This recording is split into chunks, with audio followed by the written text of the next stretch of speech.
Nama Indonesia baru digunakan pertama kali saat Kongres Pemuda Kedua pada saat 28 Oktober 1928. Jauh sebelum itu, wilayah yang kini disebut Indonesia lebih dikenal dengan sebutan Nusantara.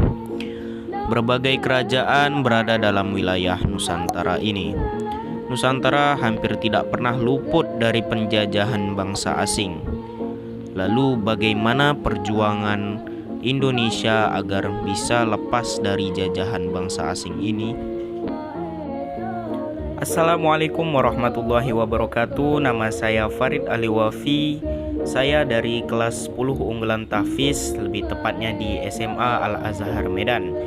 Dan di video ini saya akan menjelaskan bagaimana sejarah singkat merdekanya Indonesia. Jadi bagaimana perjuangan Indonesia untuk merdeka tetapi secara singkat. Oke, langsung aja ke videonya. Sumber daya alam yang melimpah akan menjadi incaran bangsa asing, dan bangsa Portugis di tahun 1509 berhasil menguasai wilayah Malaka, Ternate, dan Madura. Salah satu perlawanan yang dilakukan adalah dari Fathahillah dari Demak yang berhasil merebut Sunda Kelapa dari Portugis pada tahun 1602. Setelah Portugis, Belanda kemudian ke wilayah Banten dalam pimpinan Cornelis de Houtman. Saat itu Belanda ingin membentuk VOC dan menguasai rempah-rempah di Indonesia. Dalam membentuk VOC ada beberapa perjanjian yang harus ditaati oleh Belanda, seperti perjanjian Bongaya hingga perjanjian Gianti. Setelah VOC dibubarkan, Belanda akhirnya menunjuk Herman William Daendels sebagai Gubernur Jenderal Hindia Belanda. Di masanya, ia mempekerjakan paksa masyarakat di Pulau Jawa bekerja untuk membuat jalur anyar Panarukan.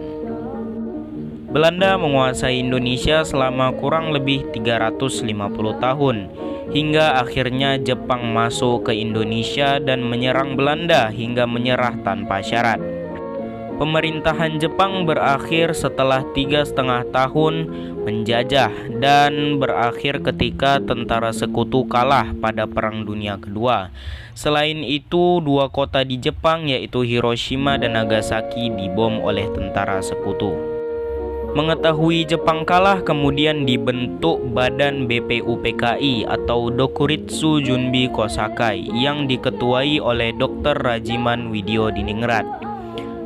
Setelah mendengar kekalahan Jepang pada 14 Agustus 1945, golongan muda mendesak agar golongan tua cepat melakukan proklamasi kemerdekaan. Jadi di sini ada pro dan kontra dari golongan muda dan golongan tua.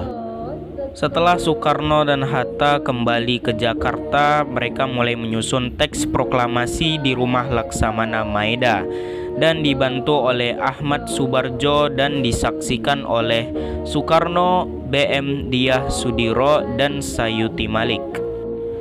Teks proklamasi pun akhirnya dibacakan pada 17 Agustus 1945. Sejarah Indonesia setelah merdeka ialah mengesahkan dan menetapkan Undang-Undang Dasar atau UUD sebagai dasar negara Republik Indonesia yang akhirnya dikenal masyarakat sebagai UUD 1945. Nah, jadi itulah tadi sejarah singkat bagaimana perjuangan Indonesia agar bisa membacakan proklamasi pada tanggal 17 Agustus 1945. Dan dari sini kita bisa lihat kalau misalnya semua itu membutuhkan proses. Mungkin ini saja yang bisa saya sampaikan dan ceritakan bagaimana sejarah singkat kemerdekaan Indonesia. Saya pamit undur diri, mohon maaf jika ada salah. Assalamualaikum warahmatullahi wabarakatuh.